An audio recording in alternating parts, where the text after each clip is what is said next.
తమ న్యాయమైన డిమాండ్ల సాధన కోసం తెలంగాణ విద్యుత్ ఆర్టిజన్ కార్మికులు పోరుబాట పట్టారు. కొండమల్లపల్లి మండల కేంద్రంలో విద్యుత్ artisan employees joint action committee ఆధ్వర్యంలో నిర్వాధిక సమ్మె చేపట్టారు. విద్యా అర్హతలకు తగ్గట్టుగా ఉద్యోగ గుర్తింపులు ఇవ్వాలని, సర్వీస్ రూల్స్ అమలు చేయాలని వారు డిమాండ్ చేస్తున్నారు. ఈ నిరసనలో నాయకులు చేసిన కీలక వ్యాఖ్యలు ఇప్పుడు చూద్దాం.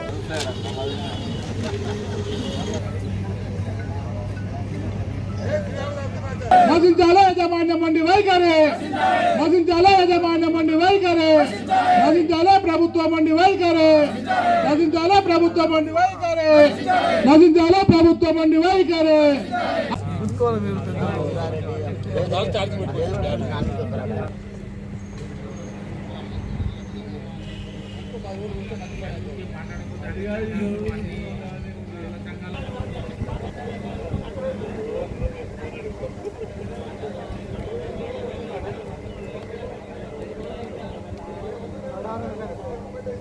రాష్ట్ర విద్యుత్ శాఖ జేఏసీ తలపెట్టిన కార్యక్రమాలకు మా తరపున దేవరకొండ డివిజన్ తరపున 7వ తారీఖు నాడు వరంగల్కి వెళ్ళాము. 8వ తారీఖు వెళ్లి సమ్మెలోకి వెళ్లి అన్ని కార్యక్రమాలను విజయవంతం చేయడానికి ముందుకొచ్చి సమ్మె చేసుకుంటూ కొనసాగుతున్నాము. కార్యకర్తలకు అన్యాయం జరుగుతుందని చెప్పేసి మేము పలు దఫాలుగా ఇట్లా ధర్నా కార్యక్రమం చేపట్టినాము. మేనేజ్మెంట్ మమ్మల్ని ఏమాత్రం స్పందించకుండా వాళ్ళ మొండి వైఖరికి నిరసనగా మేము ఈ కార్యక్రమాలకు సమ్మె దిగడం జరిగింది. నా పేరు మహేందర్.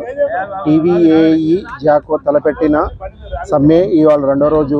ఏమైందంటే ప్రభుత్వము గాని మా యాజమాన్యం గాని మా డిమాండ్ ఎటువంటి విషయాలు పట్టించుకోవడం లేదు. ఆర్టిజన్ అంటే ఏందో అని చెప్తుర్రు. ఇది ఆర్టిజన్ లేకపోతే ఈ రోజు భూపాలపల్లిలో 500 మెగావాట్ షట్ డౌన్ అయింది. ఇదే మళ్ళీ వాళ్ళు కొనసాగితే KTPS లో 5th స్టేజ్ గానీ 6th స్టేజ్ గానీ 7th స్టేజ్ లో గినగా వాళ్ళకి అది గిట్లా 70% కి దాదాపు ఇంకో కొలాప్స్ గానీ షట్ డౌన్ గానీ వచ్చింది. కాబట్టి ప్రభుత్వం గానీ యాజమాన్యం గానీ స్పందించి మాకు చొరవ చూసుకొని మా పరిష్కారాలు డిమాండ్ చేయాలని కోరుచున్నాను. వంట వార్పు చేసుకుంటూ మధ్యాహ్నం నిరసన కార్యక్రమాలు చేసుకుంటూ చివరిగా 8వ తారీఖు రోజు యాజమాన్యానికి నోటీస్ ఇవ్వడం జరిగింది. నోటీస్ ఇచ్చిన తర్వాత ఇది 2వ రోజు. నోటీస్ ఇచ్చే ముందు భారీ ఎత్తున వరంగల్లో మహా ర్యాలీ తీసిర్రు.